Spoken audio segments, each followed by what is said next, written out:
Hello, I'm Blair Bateson, and this is 21st Century Politics. This is the video version of A Message to Millennials. If you're interested in the text version, or in anything else, you can find it on our website at 21stcenturypolitics.ca. So what is the message to millennials? Well, if you ask older people what they think of our generation and you got honest answers, you probably wouldn't like what you heard. We have a reputation as being cynical, entitled, lazy, narcissistic, and too busy with video games and social media to work on anything important. Part of that attitude is simply bias. Every generation in history has thought that the next generation would ruin the world, and so will we. The rest of it, though, is something else. Neil Howe and William Strauss have a theory of generations whereby history in Western societies moves in roughly 80-year cycles, with 4 generations per cycle. You can find a lot of videos on information on this on the web if you're interested.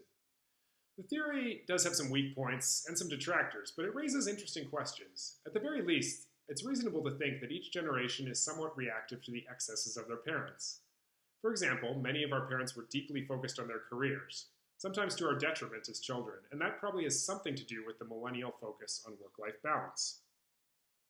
Whatever credence you give to those theories, the stereotypical characteristics of our generation can be turned into something quite positive if you look at it from another perspective.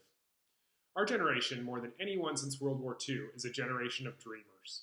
The internet has opened up the world for us in ways that have never been possible before. To use the Strauss-Howe terminology, we're a hero generation.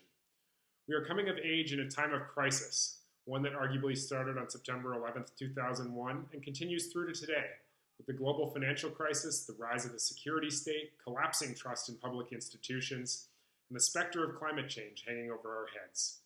We're accused of being a cynical generation, but maybe we have reason to be. Despite all these problems, there's light at the end of the tunnel.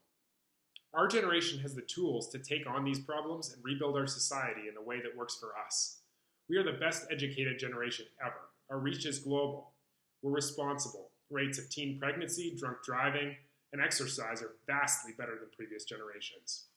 Our fixation on social media suggests a deep desire for connection, and out of that can come a generation of team players.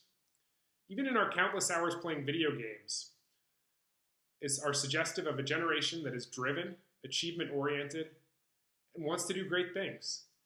Deep down, we aren't cynics at all, but idealists. We are entitled to live in a better world than the one we've got today, and we're going to make it happen. So what does all that lead us to? It leads us to engagement. Trust in the skills you've built for yourself and get involved. You've been told a million times to follow your passions, and as cheesy as it sounds, do it. Vote, even if you don't like any of the parties, and help us advocate for a politics that works better for millennials. Thank you. See you next time.